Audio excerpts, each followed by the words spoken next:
Good evening, Hell Rats. Welcome to Metal Mayhem ROC. I'm your host, Southern Cal. On tonight's show, boy, we got a good one. We got some heavy stuff coming at you. I can only describe these guys as relentless.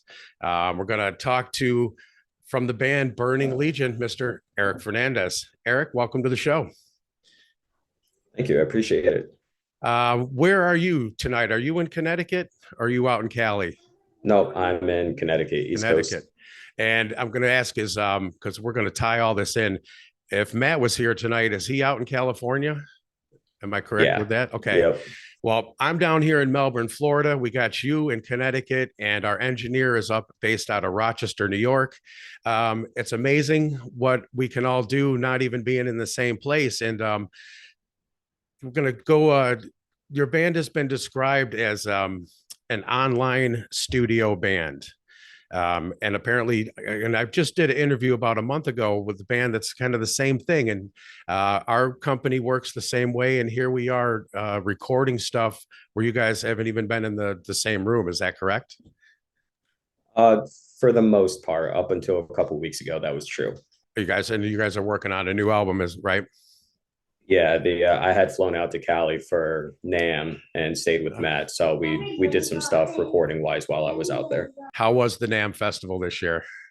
For me, being first time, it was great. I hear people say that it's not what it was, but I also hear people that say that it seems like a nice return compared to how it's been the past couple of years. I heard a lot of good reviews about it. One year I'm going to get out there. Got to do it for sure. Give us a quick little history of the band, when you guys started, for people that might not know. Bring us up to date. Sure. So it really is I guess, the official joining of us after working with Matt more or less as studio musicians. Matt has the most, I'd say he'd have the most extensive music history compared to Adrian and myself. So he was rounding up some guys to contribute to the solo EP of his. And then out of that solo EP, he was just like, I kind of want to continue to do stuff, but I don't want it to just be under my name. How do you guys feel about doing something more as a collective thing, as a band thing? So Adrian and I were down, and that's kind of, it started as we were hired guns for Matt's solo stuff, and then it turned into a collective thing. Nice. You guys have put out a single, Iam Domination. Talk to us about that. So that is, that was released quite some time ago, pretty far ahead ahead of the album. But just with the way and how social media it is, it's you announce something and you got to try to pump stuff out to try to get some sort of relevancy online. So it was definitely this is who we are. We're dropping something. Keep a lookout for what we have down the road. Just trying to catch some ears early on before we developed the rest of the album. You talked about you had just flown out to Cali and you guys all had gotten together. Is it going to be a band like that? Are you looking to do some touring at all, or playing some shows? So that's definitely a conversation that's come up. Obviously, with the logistics of living on opposite ends of the country, weekly shows and whatnot is a bit of a difficult thing. But we did discuss that if and when we get to that point, the first show, I definitely have to be out there for that, because it's our band and we want to make sure that all of us are on stage. But it starts with trying to recruit a drummer full time and a full time vocalist, because we kind of do some hired gun stuff for that. Who was the other? I'm sorry, besides Matt, who was the other guy you had mentioned? The other guitar player, his name is Adrian. He plays guitar. Yep. All right. You guys are planning on apparently a late summer release for the new album. And I just want to get this right. And Sabah Nur. Yep, close? That's correct. Yeah, right. And it's actually early spring. Early spring. Okay, yep. Even better. Yeah. Oh yeah. How many songs? Can you describe it to us? Give us like a kind of a description of the metal that you play. I like to describe it as only Relentless, because I thought that song just kicked some ass. I actually love that description. There's 7 tracks total, one of which is a cover. And it's, I'd say relentless is a pretty good word. We definitely have some, uh, I guess, inspirations and backgrounds that kind of overlap with each other, which is nice. But we're not all collectively in the same group as far as, mine and Matt's inspiration is 100% spot on. What He's got some stuff that I'm not necessarily into per se. And Adrian's got some stuff that, is a little bit, I won't say outside Matt's realm, but our points of inspiration aren't all in line. We all listen to the same stuff. So there's definitely a little bit of a different flavor on it. well, like what are you talking about your inspirations as compared to Matt's and so on through the band? What is the collectiveness? What's in the soup, let's say? So for me, and it's kind of like a little bit of a tongue-in-cheek thing because it seems like there's a little bit of a, you know, downward looking on it, but I got into metal. I was a little bit of a, I guess, late bloomer when it came to metal. So I was a teenager. So for me, it was like the 2000s metalcore scene. Um, so that's definitely where the origins of my background comes into play. So my stuff tends to involve a lot of melody, but I've gotten into more death metal stuff as well. So that melody kind of comes in with like a melodic death metal, I guess you can say. Throw a couple of bands out at us that you were listening to back in the 2000s, let's say. Also, it was definitely the Bullet for My Valentine and Trivium, Kill Switch Okay. Engage, the East Coast Yep. represent with the Kill Switch because they're right up the road. Um, As I Lay Dying, definitely like for what I consider like the 2000s metalcore bands. Um, Ever get into any Fates Warning? no, actually, I'll have to jot that down. Something I've been doing, and it's funny since we're talking about inspiration, is that for the longest time, my background being metalcore, it was always that's just kind of the kind of riffs that I would write, and I wanted to branch away from that. So lately, what I've been doing is I do a lot of listening with intent, as my guitar teacher called it, where I'm listening to bands that I might have never really listened to, or I heard of, or haven't. I can't name you a song from them. And what I do is I just listen to their entire discography, start to finish, just to kind of see how that band, how their sound progresses over the years, and just try to see if there's any bits of inspiration that I pull from that. Yeah, great Connecticut band that I got into back in the mid '80s. Just they kind of had a Maiden-esque sound to them, but John Arch was the singer. Great stuff, though. Got to enjoy that. Um, we were talking about the what kind of Matt Mayhem we're talking about. What's his genre? What does he jam? So Matt he's definitely like in the death metal realm. That's definitely kind of where we overlap a bit. But he's also he seems to be very into doomy stuff as well, which doesn't really, you know, catch my ear. And I'd say kind of like the more, I think you called it more like traditional metal, or like the heavy metal, the old school metal. That definitely tends to 80s be, thrash. yeah. I'd say maybe not even the thrash stuff. I guess like maybe even like the Iron Maiden esque Okay. type stuff. New wave of British Yeah, heavy metal. Great yeah, stuff. Great yeah. stuff. He Then he definitely has a more extensive background stuff than I do. when we're talking the death metal, maybe let's say bands like Cattle Decapitation into that realm and stuff. Yeah, I'm currently on a decapitated binge and worship right now. I just got to my friend just took me to see for the first time. He had a band up in Rochester, Order of the Dead. They're that death metal, growling Cookie Monster metal. And I got to go see Immolation, Cattle Decapitation, and Castrator.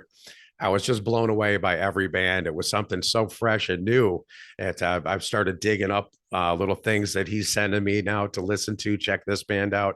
So it's a growing experience and expanding your metal palette per se. I've really never really got into all that stuff, and I've really changed my mind about that and changed my view on it all.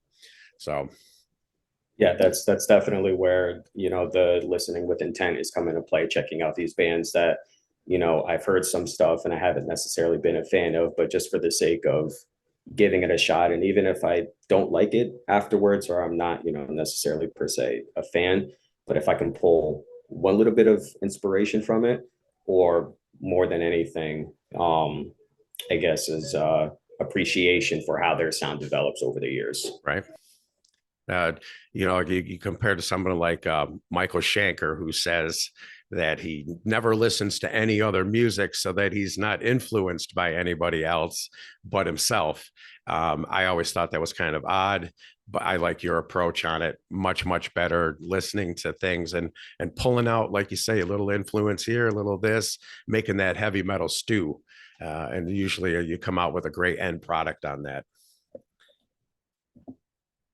We're just going to go into a section right now I like to call rapid fire. Just some quick answers, and we don't have to get too deep involved with it all. But we were just talking about the bands you were listening to. What's on your playlist right now? If you're just cruising around town, going to get some groceries or going out to get a bite to eat, what do you got playing on your playlist? Typically, it's a lot of Shadow of Intent, another Connecticut band.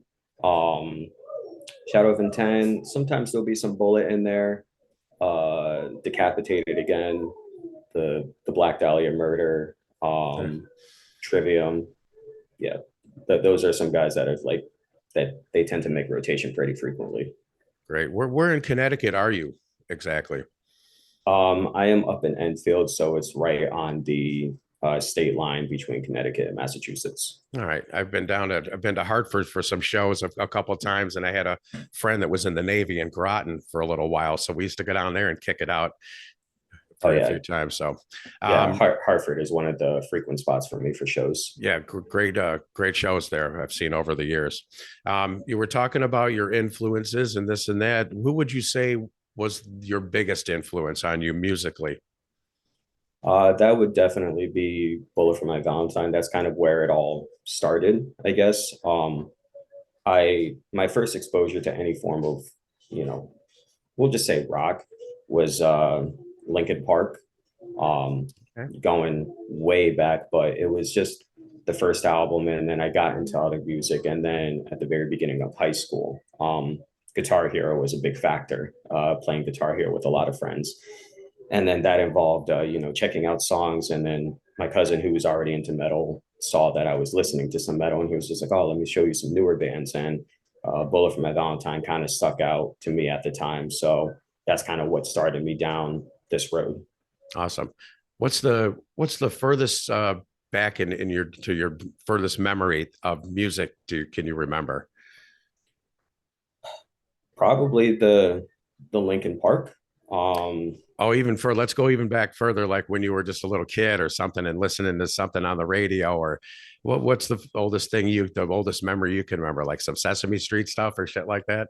no, not even. The oldest thing that I can think of is sitting in the back seat with my cousins, and we were driving somewhere, not us, but obviously one of our parents. And I think it was Barbie Girl was playing on the radio. And my cousin, she just had these long pigtails at the time, and she was just kind of doing this. And I was sitting on one side of her. Her brother was sitting on the other side of her, and both are just getting whacked by her hair listening to Barbie Girl. Nice. That's awesome. Hey, if there's one thing that you want everybody to know, or you would want everyone to know about your band, what is it? I'd say that, I think we have a little bit of something for everybody, for who listens to metal, who likes, extreme metal, or, stuff that sounds relentless. I think that, with our various backgrounds and inspirations, we do provide a little bit of something that, maybe everybody can enjoy who's in the scene. If you had to pick three bands that you would say would describe your type of music, if you mixed them all up, give us those three bands. Uh, the Burning Legion, or me specifically? Well, what makes like Burning Legion with your all the influences that have come in? If you were going to say, like, if you had to describe your music to someone, would you be like, it's a little Iron Maiden mixed in with a little Black Sabbath mixed in with a little this, or something like that? Give us three bands you would throw in there. I'd say maybe a little bit of Pantera. Um, Matt's gonna hate me for this, but I'll go ahead and say Metallica. And I'm having a hard time thinking of third. I'm trying to think of a more modern band that kind of fits that bill. Well, you But mentioned Metallica. Are you a fan of Metallica? Yes, I am very much so a fan of Metallica. Were you one of the, when did you start getting into them? What album? Uh, I think my first exposure to them, it was either the Ride the Lightning album or Okay. Master of Puppets. My uncles, they listened to metal, but at the time I really wasn't paying attention to it much. But I just have like vague memories of like cookouts and something from Master of Puppets playing or something from Ride the Lightning playing. Yeah, our exposure goes back to the beginning when the Metallica recorded their first album up in Rochester, New Mm, York, which was great. I can remember getting Ride the Lightning the day it came out, and but once when the Black album came out, all of a sudden a lot of people left, and they were like, ah. And then when they cut their hair, even more people in it. But at the same time, even more people were coming in. So, what was Matt's deal? If he's going to be mad because you said Metallica?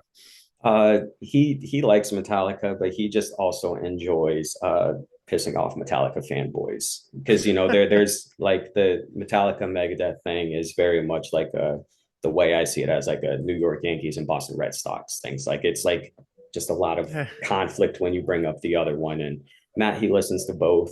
He definitely swings Megadeth, but he enjoys pissing off the Metallica fanboys, so he'll take jabs at Metallica, even though he likes them.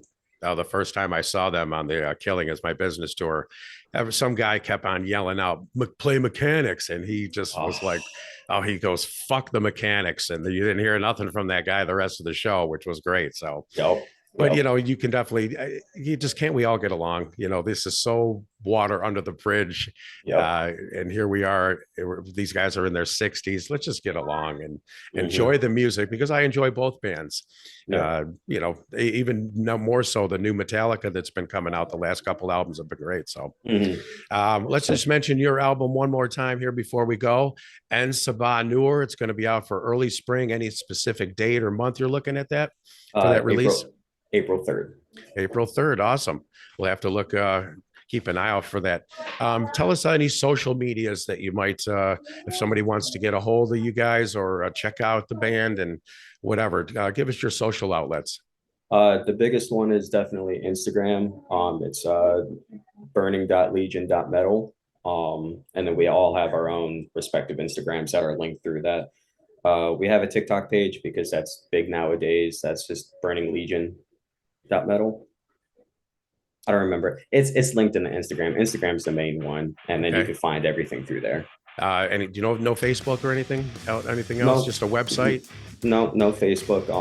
Again, Instagram is the biggest one, and then everything's linked through there. It's Okay. just easy on the phone, and you just click the link and find where you want to go from there.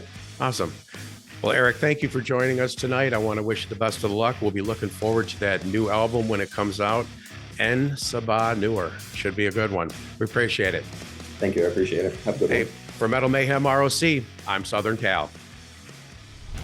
Metal for life. Thank you for listening to Metal Mayhem ROC. Check out our website at metalmayhemroc.com for information on podcasts, archives, links to all our live radio shows, and all sorts of info. Please like, follow, and share with everyone, even your non-metal friends. And always remember to keep it heavy.